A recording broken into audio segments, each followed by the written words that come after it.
আগামী 13ই ফেব্রুয়ারি আরামবাগে প্রশাসনিক সভা করতে আসছেন বাংলার মুখ্যমন্ত্রী মমতা বন্দ্যোপাধ্যায়। তার আগে আরামবাগের কালীপুর স্পোর্টস কমপ্লেক্সের মাঠ পরিদর্শন করেন রাজ্যের মন্ত্রী স্নেহাশিস চক্রবর্তী থেকে শুরু করে হুগলি জেলা প্রশাসনের আধিকারিকরা।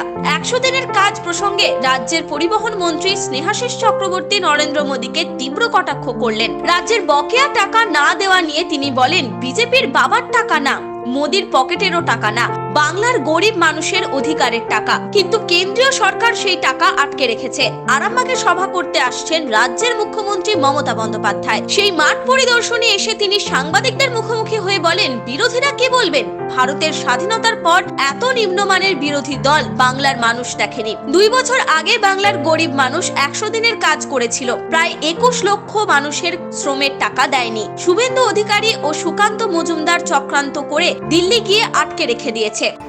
বিরোধীরা কি বলবে? বিরোধী যে রাজনৈতিক দল রয়েছে পশ্চিমবঙ্গে, পশ্চিমবঙ্গের রাজনীতিতে স্বাধীনতার পর এত নিম্নমানের বিরোধী দল কখনো দেখেনি বাংলার মানুষ।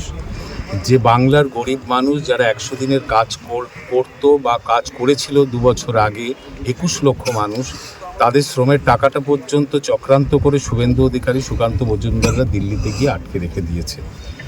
যে রাজ্য চারবার 100 দিনের কাজে ভারতবর্ষের মধ্যে প্রথম হয়, সেই রাজ্যে 100 দিনের কাজ বন্ধ 2 বছর ধরে। এবং আমরা 11,36,000 মাটির বাড়ির তালিকা 2 বছর আগে কেন্দ্রীয় সরকারের কাছে জমা করেছিলাম। সেই মাটির বাড়ির টাকাও কিন্তু কেন্দ্রীয় সরকার দেয়নি, শুধু প্রতিহিংসা চরিতার্থ করার জন্য। যেহেতু 21-এর নির্বাচনে বাংলার মানুষ বিজেপিকে প্রত্যাখ্যান করেছিল, তাই বাংলার গরিব মানুষকে, বাংলার সাধারণ মানুষকে কেন্দ্রীয় সুবিধা থেকে বঞ্চিত করাই ওদের হচ্ছে প্রধান উদ্দেশ্য। কিন্তু এই টাকা তো হচ্ছে বাংলার মানুষের হকের টাকা, কারণ প্রতিদিন কেন্দ্রীয় সরকার বাংলার মানুষের মাথার ওপর থেকে কর সংগ্রহ করে নিয়ে যায়। প্রায় বছরে লক্ষ কোটি টাকার উপরে কর সংগ্রহ করে কেন্দ্রীয় সরকার। সেই করেরই একটা অংশ কেন্দ্রীয় প্রকল্পের মাধ্যমে কোনোটায় 50%, কোনোটায় 60% দেয়। সেই টাকাটা তারা বন্ধ করে রাখতে পারে না। এটা বিজেপির বাবার টাকা নাও এবং নরেন্দ্র মোদীর পকেটের টাকা নাও। বাংলার মানুষের টাকা তুলে নিয়ে গিয়ে গুজরাট বা মধ্যপ্রদেশ বা মহারাষ্ট্রে বা উত্তরপ্রদেশে খরচা করবে, এটা কখনো হতে পারে না। তাই মমতা বন্দ্যোপাধ্যায়ের নেতৃত্বে আমাদের লড়াই চলছে। আমাদের অধিকারের টাকা আমরা যে কোনো মূল্যে ছিনিয়ে আনব। এবং আগামী 24-এর নির্বাচনে এটা বড় ইস্যু হয়ে দাঁড়াবে যে যারা গরিব মানুষের মুখের গ্রাস কেড়ে নেয়, যারা গরিব মানুষকে বঞ্চিত করে, তাদের কেন্দ্রীয় সরকারের ক্ষমতায় থাকার অধিকার নেই। কিন্তু বাংলার যে 21 লক্ষ মানুষ কাজ করেছিল তারা তো গরিব মানুষ। তাই মুখ্যমন্ত্রী তার সীমিত আর্থিক ক্ষমতার মধ্যে থেকেই তাদের যেটুকু কাজ করেছিল সেটা দেওয়ার চেষ্টা করছেন। এর থেকে ভালো উদ্যোগ কিছু হতে পারে না, কারণ বাংলার মানুষের জন্যই মুখ্যমন্ত্রী আছে। আর বিরোধীরা আছে, ইডিতে আছে, সিবিআইতে আছে, চক্রান্তে আছে, বঞ্চনা করার কৌশলের মধ্যে বিরোধীরা রয়েছে। তাই মুখ্যমন্ত্রী মানুষের জন্য আছে, তাই তিনি দিচ্ছেন। অপরদিকে রাজ্যের পরিবহন মন্ত্রীর বক্তব্যের পাল্টা কটাক্ষ করেন আরামবাগের পুরসুরার বিজেপি বিধায়ক বিমান ঘোষ। তিনি বলেন, ওনার আরো দায়িত্ববান হওয়া উচিত ছিল। আমি বলবো, এটা তৃণমূলেরও বাপের টাকা না। 100 দিনের কাজের টাকা ভুরি ভুরি চুরি করে বুথ স্তরে তৃণমূল হারমারদের পকেট ভরানো হচ্ছে। তাই চুরি বন্ধ করতে টাকা আটকানো হয়েছে। ওনার আরো দায়িত্ববান হওয়া উচিত ছিল। কিছু বলার আগে আমি শুধু একটা কথাই বলবো, যদি উনি বলে থাকেন এটা বিজেপির বাপের টাকা না, তাহলে এটা আমি বলতে চাই এটা তৃণমূলেরও বাপের টাকা না।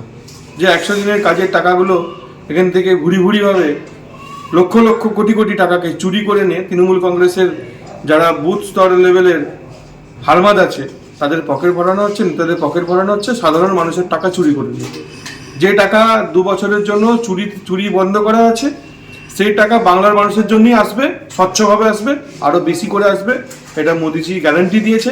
এই বিষয়ে ওনাদের যে বক্তব্য, যে লোকসভা ভোটের আগে যদি এটা হয়, আরও কিছু টাকা তৃণমূল কংগ্রেসের হারমাদরা পকেটে পুরে ভোট করাতে পারবে, তার জন্য উনি এই বক্তব্যটা রেখেছেন। ওনার বক্তব্য নিজস্বই ওনার বক্তব্য, এটা বাংলার মানুষের কথা নয়। বাংলার মানুষের কথা, বাংলায় চুরি বন্ধ হোক আর চোর তৃণমূল বাংলা থেকে বিদায় হোক।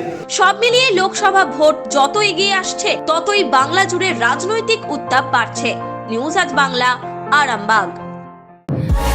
আজ কলকাতা নয়, হাবিবস এখন আরামবাগেই। হাবিবস হেয়ার অ্যান্ড বিউটি, এখানে ছেলে ও মেয়েদের hair cutting, facial, nail art এবং ট্যাটু সবকিছুই করা হয়। থাকছে বিশেষ আকর্ষণ, তাই বলি স্টাইলস দিলসে। আজই আসুন হাবিবসে। আমাদের ঠিকানা গৌরহাটি মোড়, আরামবাগ। যোগাযোগ 6291525900 অথবা 7439772785।